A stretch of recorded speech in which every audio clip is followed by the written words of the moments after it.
do good things, sometimes it can irritate the customer. Why are you asking so many questions? So, all of your customers have some level of redundancy and failover and all that. How did we go about solving problems for customers? So, welcome to Clear Talk, the customer experience podcast from the stables of Clear Touch Connect. And today we are going to talk about how you can design SLAs for the benefit of the customers. So, most often than not, we hear something called ASAP. I mean, is it even a timeline?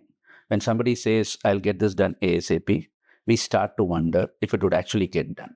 Okay, so that's something that people do not want to live with, and especially the customers do not want to live with.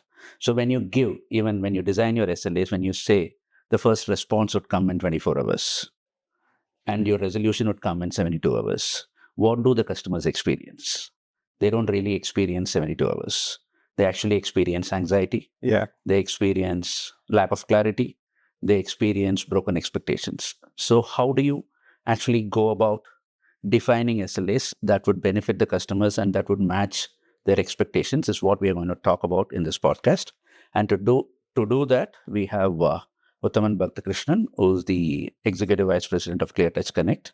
And they founded ClearTouch in India in the year 2016.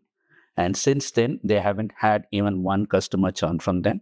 And that's all because of the customer support and customer service and the experience that which they provide their customers. And he has individually worked with hundreds of customers across industries that include BFSI, retail, healthcare, banking, and e-commerce. And it also includes collections and BPOs. And he's going to bring together what he has delivered to his customers and helping them make the experience that they provide their customers better. So that's what we're going to discuss about today. So Uttaman, thank you for being here. And, Thanks. Thanks. Welcome. Yeah, welcome to this podcast. And to begin with, let's first try to understand what an SLA is, especially from a customer experience perspective, right? So Yeah. So SLA is a little bit more broader term used across multiple industries. So for the customer experience perspective, based on our experience, what we think is better is so you cannot go with like a one particular angle. Every aspect has a different way to measure it, right? For example, what I mean is how quickly when do customer call who are they are interacting with. It could be the company that provides a cable service or their water service, or it could be utility or anything, or it could be as simple as providing a grocery or shipping. So when does a customer call, either they have some requirements for us, or most likely they are expecting something and then it did not happen, right? Something is broken, or something delayed, or something expected and did not happen that way. It could be of any of that, right? So now when that happens, the customer is obviously very anxious, and some of them could be frustrated, some of them could be furious to talk to someone because their situation is such that they are looking for some answers immediately. You're trying to do a transaction, and then they get a money from ATM, and ATM doesn't work, and it keeps saying the pin is wrong, but very well the pin is right. So now if they call somebody, they cannot wait for 24 hours. yeah, Makes no sense. that's right. So now how do you define there are it's not like a one set of SLA that's going to determine this company is doing well versus the customers are happy for that company, or customers are getting what they're looking for. It is like different things, right? So first call resolution, or can give you a little bit of that meaning, at least you acknowledge and say, hey, we understand there is a protocol we are following, and this would be the next steps, or this is what is going to happen, and and we will get back to you, right? Once again, don't say ASAP. There is a predetermined timeline given as a internal document to any one of these organizations saying, like, when there is a call, you have to resolve in, like, let's say 4 hours or 2 hours, or, like, whatever it is. So let us say that explicitly. I will get back to you before 5 o'clock today. That sounds a lot better That's right. than ASAP, because ASAP, like, we know we are trying to get back quickly, but that is, like, not necessarily reaching the other side of it like that way, right? So going specifically, being explicit, and like, taking effort to say, like, I'm going to check with my like, my supervisor, or I want to check with my manager where, like, we are going to discuss this problem and then get back to you. So, or acknowledge, even saying, like, this is not something that we usually face, this problem, like, this has happened first time, like, give us some time, we will get back to you, kind of a thing. Being genuine, or being a little bit more like, upfront, this is what is happening, and, like, we are trying to help, is always like, going to help, because the other side person is like, no, okay, he's trying to do something for me, okay, this is going to take a time, right? So if you would like, I can give you an example of what recently happened to me, right? I have two different experience, right? First one is, I want to start with the bad one, and then I will go to the good one. Why do I say a bad one, right? In the US, we have um, insurance for everything. We are used to that, and there is an insurance that covers, like, home warranty plan, or whatever you can call it. You pay certain amount for a house, and they cover some of your appliances or the whole house. So we had a plan where it covers the whole house, and I have a problem, like, some of the faucets are not working, that is covered, and then I'm calling. They send somebody, and he says this is not covered. I'm trying to explain, this is the, like, when I bought the coverage, you said it is covered. He's saying, no, this is not covered.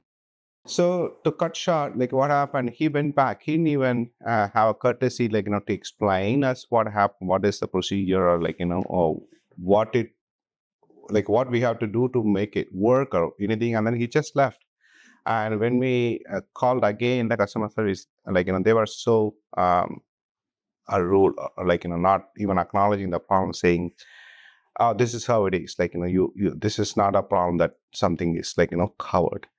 Well, there is a way to say it, and there is, you had plenty of opportunity to say that, and that starts with your brochure, where you say whole house is covered. It's not a whole house, and faucet is part of the house, and we have 20 of them, 25 of them. Average house have 15 or more, right? So, and you say that's not covered, then you should make it clear. Plumbing is not covered. This is plumbing. No, this is something not covered. So I said, put me to a person who can cancel my subscription. So, like, why I made that decision is, we already had 2 or 3 different calls early on to register a case, and where the technician will come in, right? So if a company took that as a parameter to evaluate their performance, maybe the person who answered my call checked that box, right? Saying, I took a call, and then I sent somebody, and within 5 minutes I gave the resolution, like, oh, the customer is satisfied. Okay, now what happened? Customer deliberately asking you to put you to someone who can help me to cancel the subscription. Like, where does this go? Which metrics is going to cover this, right? Ultimately, is customer happy here, or is it serving the purpose of the business? Is this what you want outcome, right? So that's why I said it's not a good experience, and it's a bad example. So I don't want to give a name of, but this one, the second one, is a good one. I'll give the name of. We have been using electric toothbrush, Philips Sonicare, for many years, like 15 or 20 plus years, right? The first time we bought it, it lasted almost 6.5 years, meaning once I charge it, it goes for 3 to 4 weeks. At the end of 6 or 6.5 years, it is still going more than 2 weeks. So when I travel 2 weeks, and it's very convenient, like not to recharge it in between your travel, because I have a US plug, and then when I'm traveling, like I have to then carry the adapter, and I have to make sure what it. So it's so much easier, right? Convenient, and I don't one less thing to worry about. And the quality is good, and once you use it and you feel good about it, so you don't want to go back to the regular brush. So now we change. Now we are into the second or third one. The last one we bought uh, from Costco is a wholesale in the US. So they sell everything bulk, right? So they put two toothbrush in one pack and sell it. So we bought a set of two toothbrush like that. Said, okay, me and my wife will use it. And then we started using it about 13 or 14 months ago. My wife's toothbrush, she said it's not working. It's not brushing anymore. It's gone bad within 13 or 14 months. I was not happy about it, but okay. So recently, one thing we noticed is a lot of products have not paying much attention to the quality, and it's becoming a norm to see a product not performing or going bad. I'm sorry to say, but it's becoming a norm. It's not a good thing, right? So with all the travel and everything, we didn't make an attempt to call or anything, so we bought another one. She's using it, and I'm continuing to use this. So 3 weeks back, last December, it's January now. We are trying to pack and then go for our vacation to Portugal. Now, what happens the day before, my brush fails. It has exactly the same symptoms as what my wife's toothbrush did, and I was not happy about it. Now, I said I'm going to make a call. So I made a call to Philips Sonicare customer care, and he listened to me and then said, "What is the symptoms?" I explained the symptom, and he says, "Sir, this is a known problem." Uh, okay, so what are you going to do about it? Since it's been a year and like a 13 or 14 months, I'll see if I'm going to give you a discount or something. I'll give you like 20% discount, and you can buy it. Said, that's not what I'm looking for. He asked me why. I said, well, I paid $100, and forget about the $100. I did not get the worth of what I paid. Meaning, I'm not happy about the product going bad for a couple of reasons. The first and foremost reason I'm not happy about it is you are using lithium ion battery, right? Which everyone calls it as one of the rare earth mineral that is and countries are fighting for it, right? And here you have a product supposed to last for like 7, 8, 10 years, and it's going bad in 13 months. And what happened to that battery? Are you going to be reusing it? This is nuts. And you got to do a better job about it, and so this is not working. I'm not really happy about it. And my first product came for 7 years. What happened? So, sir, what do you want me to do? I said, you know what you have to do. You have to replace it. I'm not buying anything on a discount, and it's 13 months. So let me check it, and then put me on a hold, and then come back. Okay, I'll talk to my supervisor and then see what we can sort it out. And I'm taking your email and everything. Send me all your proof, where you bought, when you bought, and everything. So I send him everything. I get an email saying so shipping confirmation for the for one toothbrush, and then I reply to that email saying, this is one. Are you sending one or two? Because we lost both toothbrushes. And then I get another email confirmation saying like the second one. So now, if a Philips as a company takes this as a I don't know what kind of a metrics they follow and everything. First call resolution. Well, did that happen? Right. When I called, probably I did not have that resolution, because when I hung up the call, my problem still was not resolved, and it was not quick like a 5 or 10. If they have first call resolution in 30 minutes, my call itself was 45 minutes. So like they could have marked it as a like it failed, right? If you just strictly go with that parameter, I'm saying. So if they go beyond and look, the customer is happy. Is the call, the purpose of the call, like resolved? That's absolutely yes, right?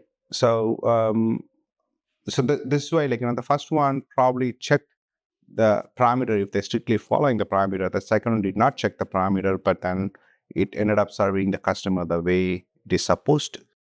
Right. So, yeah, I think you have given some really good examples to set the context for the discussion, right? See, whether was the insurance cases, SLA is met, but the customer is not happy. Yeah. Right. So that's not a great place for any organization to be at. Yeah. Right. And in the credit card thing that you spoke about, where the card is not being accepted in an ATM and the PIN is repeatedly failing. So that's a case of urgency, right? Yeah. So when somebody calls, and in the example you gave a definite timeline, right? Yeah. Definite output saying that within 2 hours we'll respond to you, right? So these are two different ways of looking at SLAs. The first one is how most organizations define SLAs, and customers probably are not in line with that expectation, right? And the second one on the ATM thing, whatever that you went and gave it as a timeline, is something that as an organization somebody will have to follow. Yeah. So given this scenario, how do you go about defining your SLA? See, for instance, when you sell your contact center platform to someone, right? As a part of the proposal, you'll also send them an SLA, right? So where you'll probably have some response times, and you will also categorize the support issues as critical, urgent, and all of it, right? So how do you go about defining SLAs in such a scenario where it kind of covers all of the examples that you have given, Yeah. and then it also makes the customers happy? So, based on this experience, when we came up with how we want to do SLA, so we were thinking like a lot of different things, and then said, like, contact center platform is complex in certain degree, because cloud-based contact center contains a lot of complexity, but we manage it, so we are able to give a lot better experience, because all the software components we control it and we manage it, whereas the end user still sits in a place is completely out of our control, and there are a lot of things that can go wrong, like a firewall. Very simple, and most of the time it happens. The firewall, some rule changes somewhere, and they are not having access to our portal, and sometimes our voice traffic gets blocked, and the end user, they themselves don't know anything about the firewall. They don't even know what a firewall is. So if for them it's not working, right? The platform is not working. That's all they can say. So how do we go about it? And then so how do we give a SLA for this situation, right? Because the firewall is not under control. And first of all, to figure out the problem is with the firewall, that it can take some time. Sometimes we are able to do it remote. Sometimes we have to be there in their office to know that's where it is getting blocked. So to be there physically, if it is in the same place, probably we can go within an hour or two. If it is a different city, it can be very well one day easy. So how do we go about it, right? So immediately when they have a problem, we have different sets of ways of communicating, with the customers are having different channels to reach out to us. So one of the channel is a chat, they can reach out to us in a WhatsApp. Hey, there is a problem. There is a in the group, and there is immediately the account manager gets onto it. This happened almost instant, or within few minutes, response back saying, "Hey, this is we are expecting this, this kind of a rollout or maintenance, or this is nothing to do with what we have. This could be something related locally or internet access or whatever it is, or firewall. So let's take a look, and then they start going about troubleshooting it. So on a higher level, we give them a SLA saying when you have a problem, when you reach out to us in a WhatsApp channel, you're going to get within 30 minutes, you're going to get a response, and you will know where we stand. And in an email, you have 4 hours to get a response saying the resolution can be reached, or or what is the situation, or the request what you put in, we are able to do it, and things. So if it is major request, if it is a major problem, it can take sometime 24 hours also. So when we reach out, we be explicit, explaining them the problem, what we understood so far, where we are, and where we can how we are going about in resolving it. Most of the time this helps getting the customer up to speed, and taking them also into the consideration their situation. And since they are being part of the discussion, they also feel a little bit empathetic about the situation, understand sometimes, oh, it is my broadband that is causing the problem. They realize it. So so that's how so we go about giving it different channels with a different timelines, SLA, and every step, the key point is, it's not the timeline, it's not we are sending out something. It has to have certain message, and it should have something definitive about what's the next step, or where we are going to go, or what we know about. So All right. yeah. Yeah, so that makes sense. So we basically, within the first 15-30 minutes of them sending you a communication, you kind of send them back a response Yeah. that either gives them a plan, or the fact that somebody who's capable is working on it, and will come back to you with a definitive timeline within this time frame. Right. Yeah.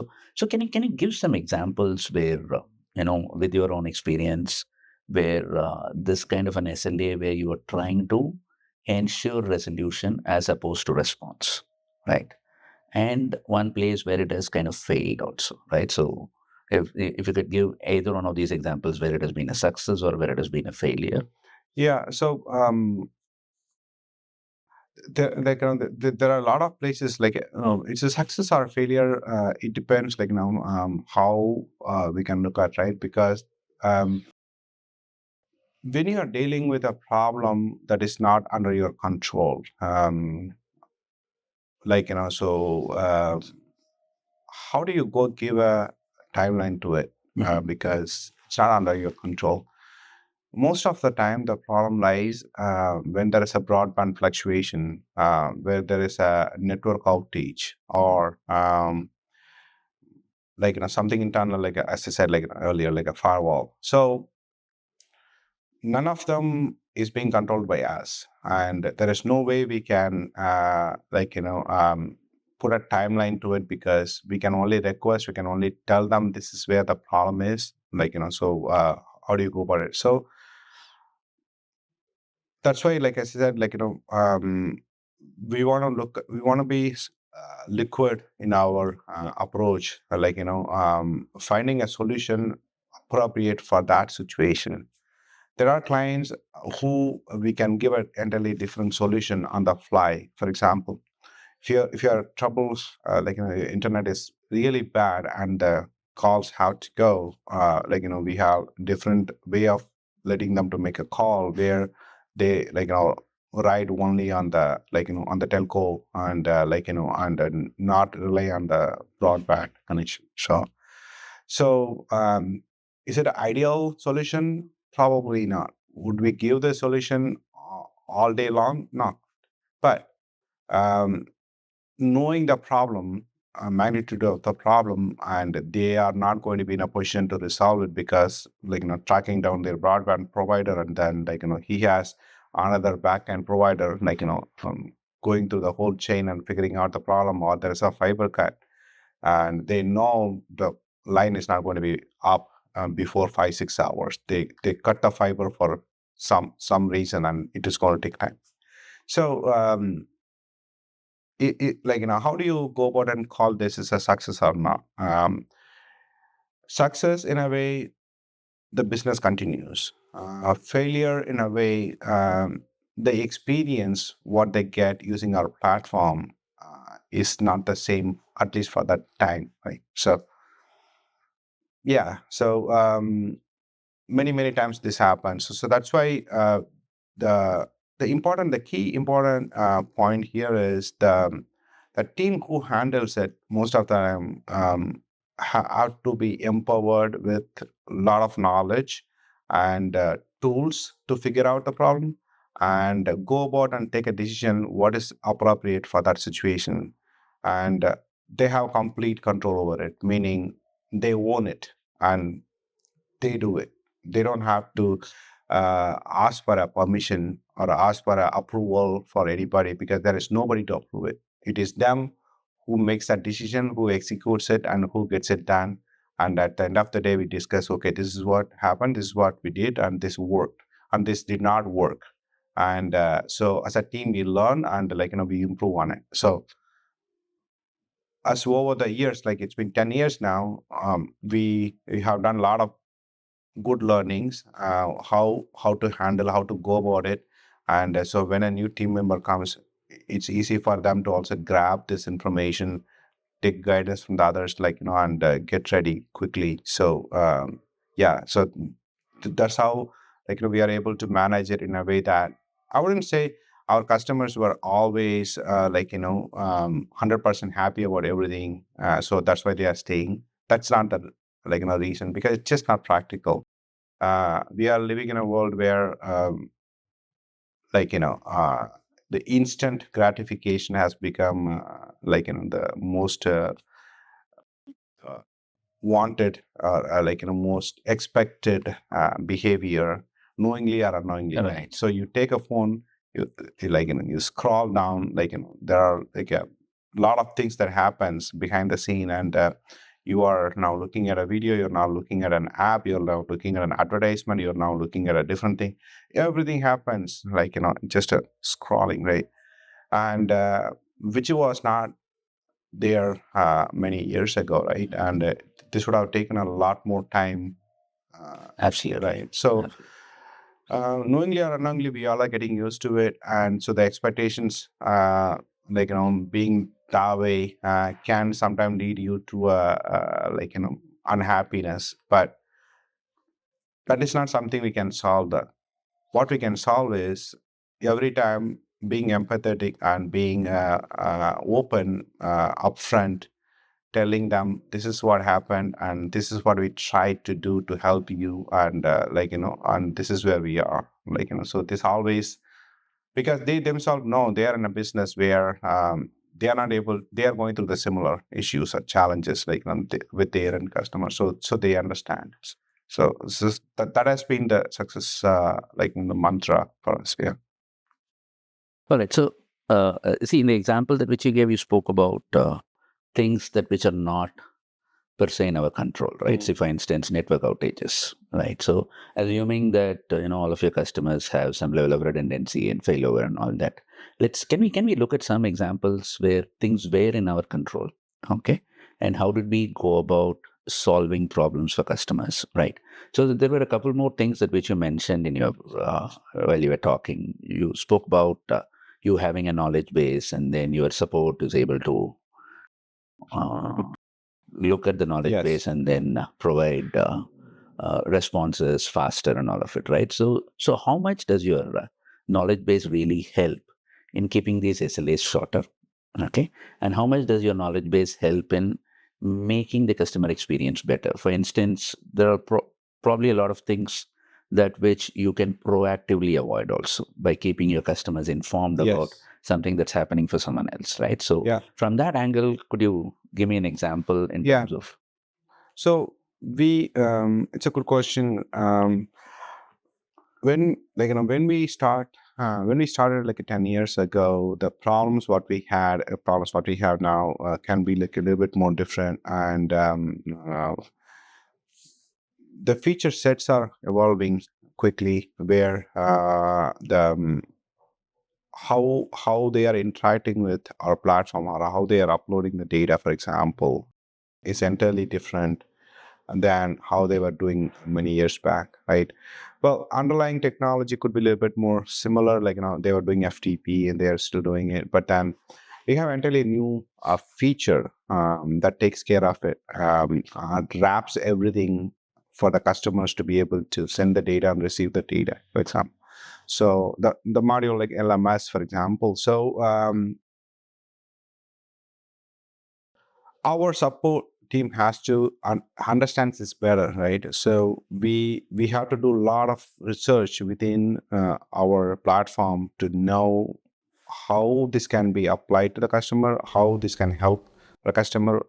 If something goes wrong, how what can be the alternative, and how we can go about it, taking that problem, right? Solve the problem.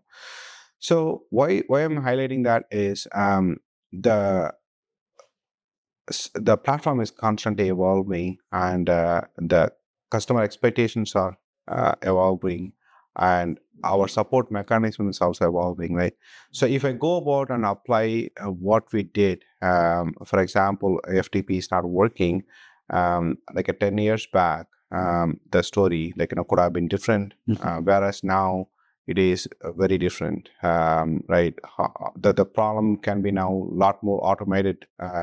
Our customers are also now empowered to use you know solution A. If that is not working, they can go for solution B, and they are aware of both solutions at the same time, right? So being able to give both solutions for that particular customer based on their use case, that's where the training comes in, because not all customers could be good fit for those kind of use cases, and sometimes they may not be even capable of doing it. Sometimes they have some other restrictions that prevents them being able to use that feature. So those are the nitty gritty details that comes in, where which one works and which one would be the alternative, and how to go about and take care of the business, kind of thing. So so this storybook gets updated all the time, where you find a new way of resolving a problem, right? So even a report, for example, right, the BI report, it used to be, sometimes it used to take like a long time in our old days now, whereas the new BI now is able to do very clear and advanced reports, and a lot more quickly, within 5-10 minutes it's capable of pushing the report out, which is resolving a lot of the problem. Customers are usually reach out to us, right? So which used to be the problem is not a problem anymore, right? So um, we are we are constantly approaching our customer care in a way that, is there anything we can do within the tool whether that can solve the problem? Is there anything that a customer can do it themselves using the tool? Can we do that way? Or is there anything that we can do? We can have multiple ways of doing same thing. So one not there, the next one can be done. And as a support team, being able to know all these possibilities, and being up to date, and knowing each customer's use case, that's so critical. So yeah. So Right. this is how much it takes to go about and being a good platform for the customer, so they can rely on us for their day-to-day activities. Yeah, so this is actually a great example, especially given the space in which you are operating, right? See, for instance, ClearTouch is in the space of B2B, right? So where you have support engineers who are able to reproduce the problem that your customers are facing, and they're also up to date in terms of technology and in terms of figuring out, everything that the platform has as a capability. So now, if you extend the same thing to some of your customers, say in the BPO space or in the collection space, okay, what is that one advice you would give them when it comes to defining their SLAs for providing experience to their customers, right? So, because in your case, the volume of calls will not be very high, right? The number of issues that get reported Yeah. may not be too many, right? So, whereas in the case of some of your customers, okay, so who do who are like a BPO or a collections, the number of requests Yeah. might be very, very Very high. high. So, Yeah. so if you have to kind of, advise them on how they should define their SLAs and what kind of metrics that they should actually follow, right? So most often than not, most organizations have SLAs. I mean, the metrics that they follow as SLAs are very, very internal, right? It does not take into account the external customers. Yeah. So whereas in an operation like yours, you were totally focused on the external metrics Yeah. in terms of how early I'm providing a resolution to my customers. Yeah. You are really not worried about the average handling time of your calls. You are really not worried about the first response time. Instead, you are worried about the amount of time that it takes for you to provide the resolution. So, Yeah. given this experience, what is that one advice would you like to give some of your customers who are like high volume turnaround that which they have in their support? Yeah. Yeah.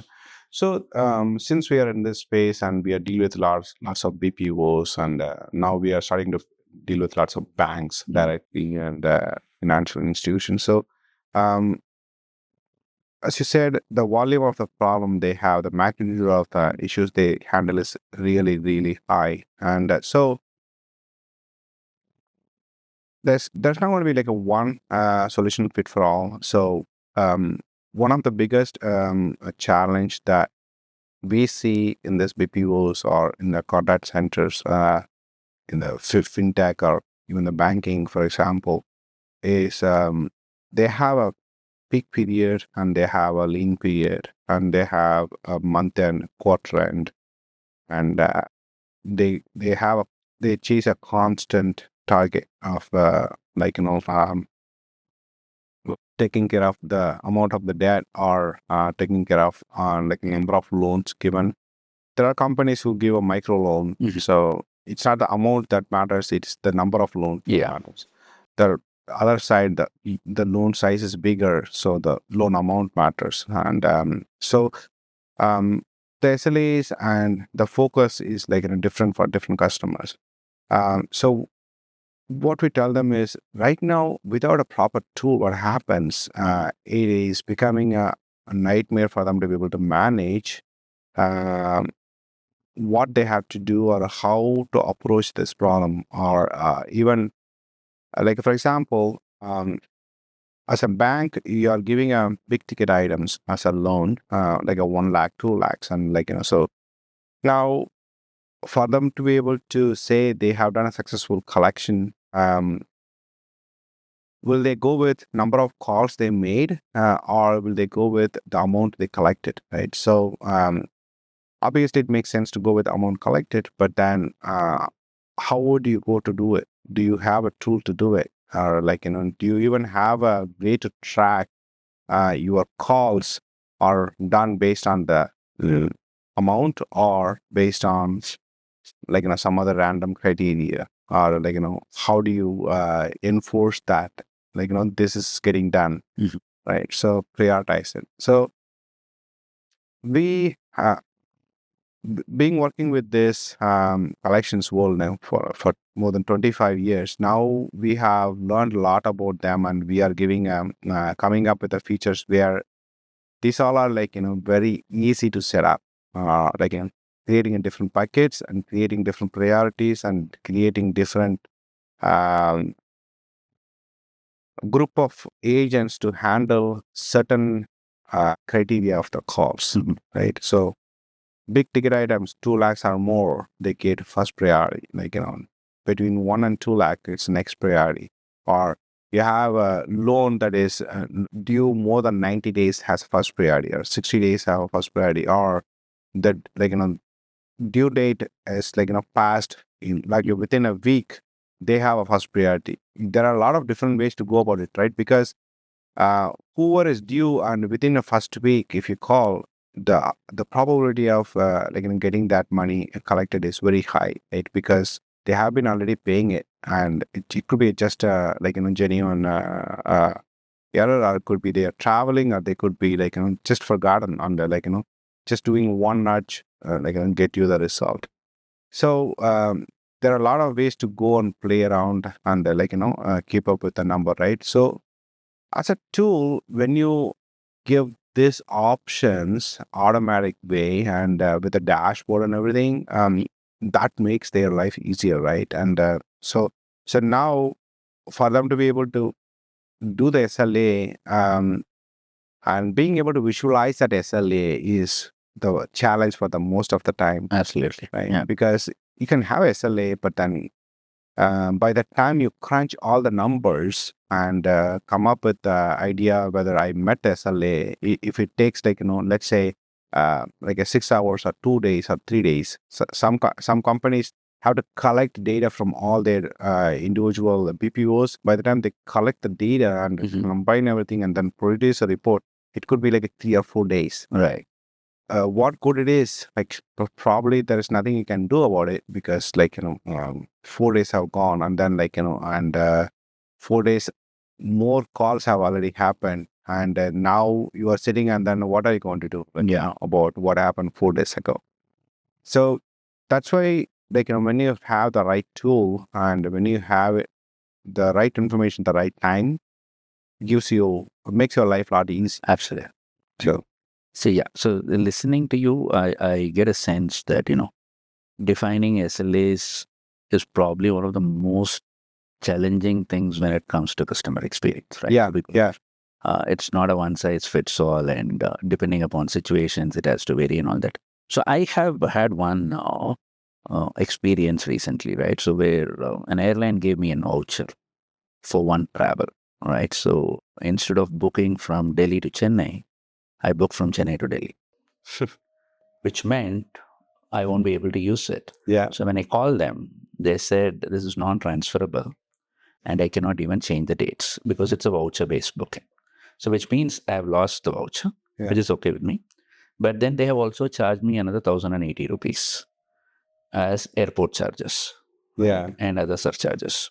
So that is something that the airlines will have to pay the airports authority only when I, as a passenger, travel, yeah, right? So now when I asked for that refund, I was told that may not be possible because it's not refundable, Ah, right? So I felt cheated, Cheated. right? So then I started looking at their policies. And then I pulled out the policies that said that they'll have to refund it. And then I sent that out as an email to them, right? So till this moment, right? So they did not come back to me saying that they will return the 1,080 rupees to me. yeah, Okay, when I cancel this ticket. Only after I sent this email, somebody from their legal team got involved.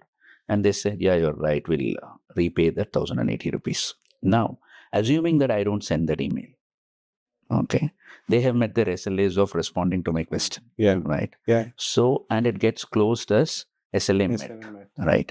So, when a situation like this happens, would a platform like yours kind of flag it for the organization to say that, this is something that has happened, which is not right?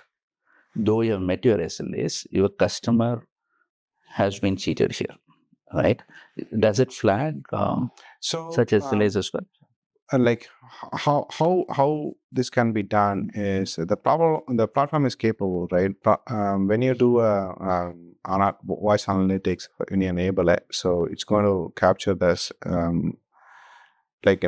the sentiment, and analyze everything and then give you the score. So it's definitely going to mark customer is it's not happy, right?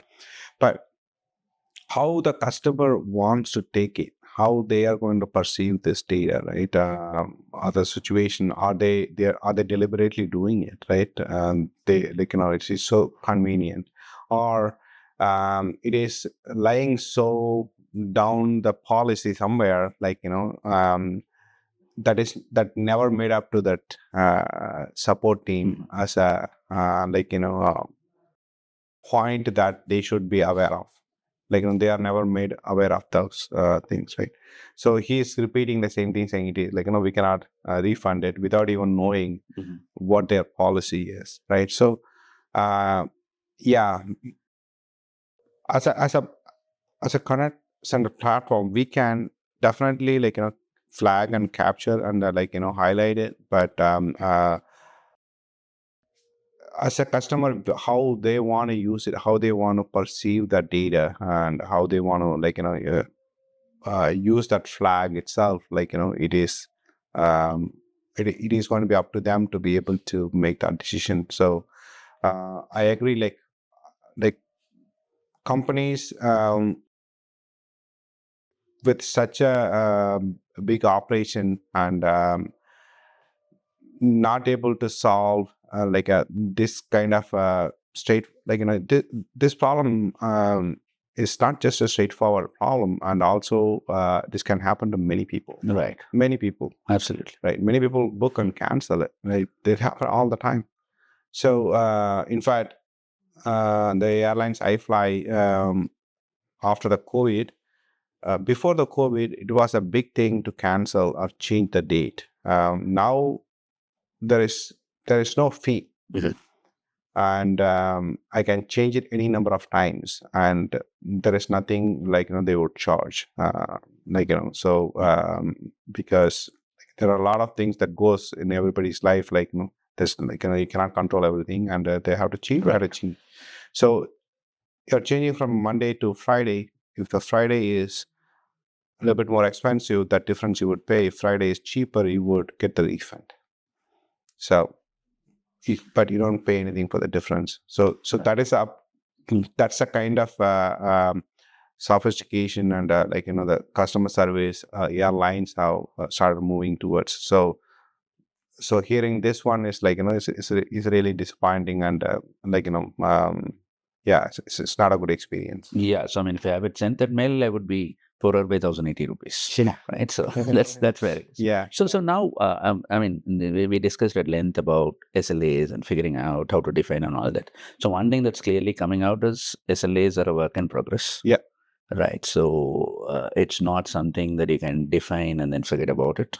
So you'll have to constantly keep monitoring it, keep flagging, unusual cases, and then figure out how to tweak your SLAs so that it works for the betterment of the customer. Yes. So can we safely assume that, after you start your operations, maybe if you're diligent about all of these things, in 6 months' time, you'll probably reach a place where with the defined SLAs, 80% or 60% or 90% of your customers would be happier with the SLAs? Is that something that we can move towards? Or would it take a period of, say, about a year or so for us to reach there? I mean, what would be your estimate based on experience? It usually takes a long time, I guess. For the simple fact is, this is not like a straightforward learning for the team also to implement, to learn and implement, and it takes time. And when you give that kind of power to the support team, saying you are the one making that decision, most of the time it takes them some time to even realize, and sometimes they try to be more cautious, right? So they gave me this power, and I want to be right, making sure I'm absolutely. So they might sometimes go about asking a little bit more, or probe more. Sometimes it can do good things. Sometimes it can irritate the customer. Why are you asking so many questions? So yeah, but um, so we have to give that room for the support team also to learn and adapt, and and grow with it, and then they get better at it. And if you give that a room, that can be 3 months, 6 months, or it can be a year, but that's that's where the most the nice things about the customer service come into play, I guess.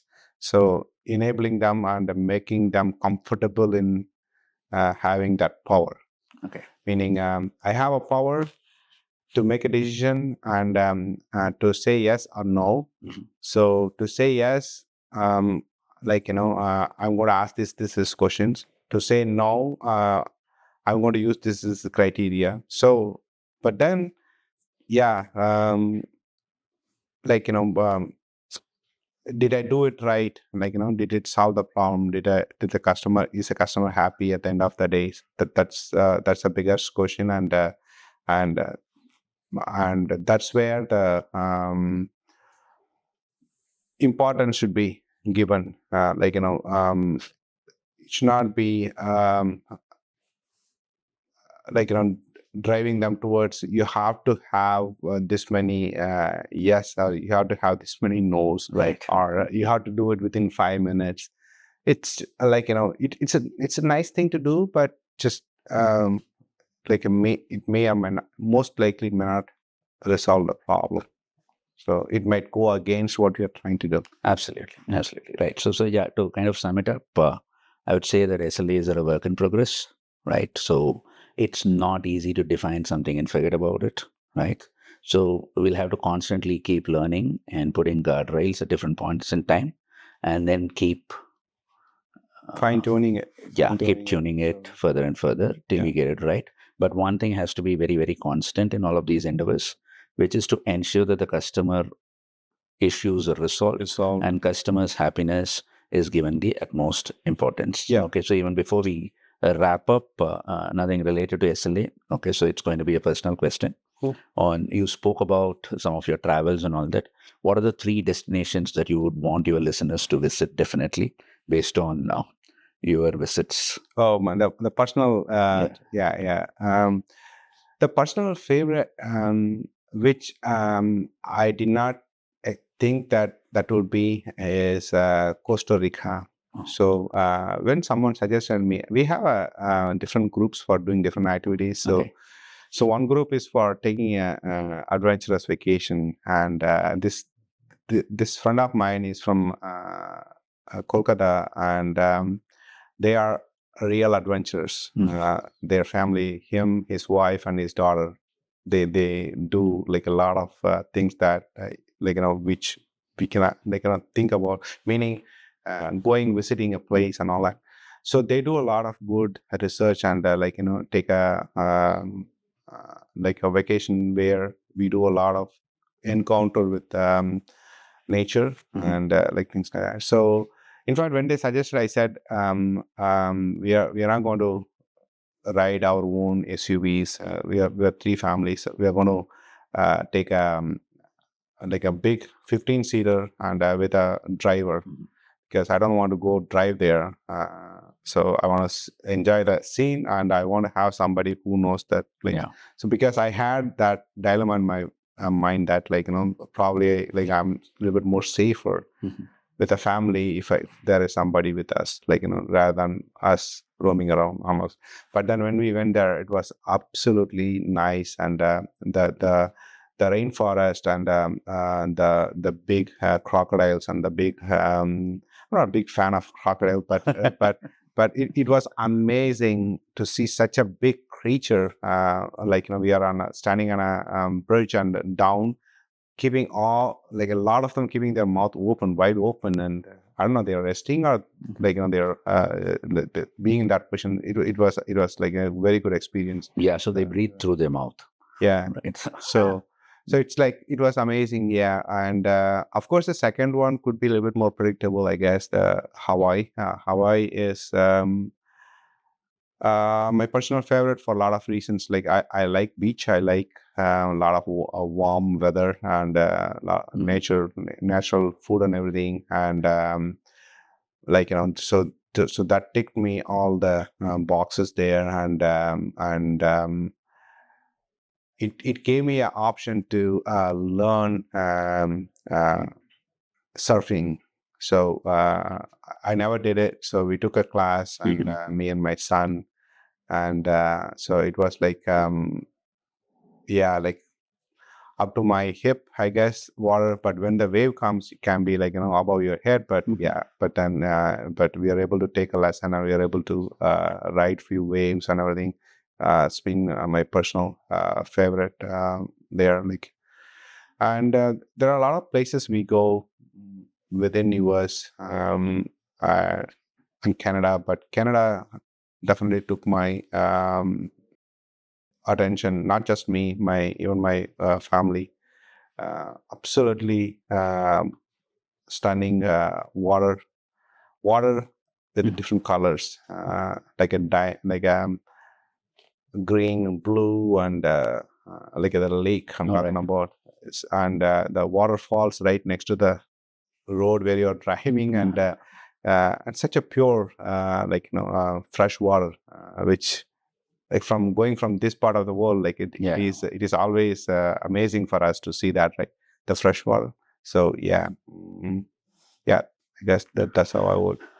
So it is Costa Rica, Hawaii, and whole of Canada. I will take it. All right. Thank you so much for doing this with me. Sure. Thank It you. was a pleasure having you. Yeah. Thank you. Thank you.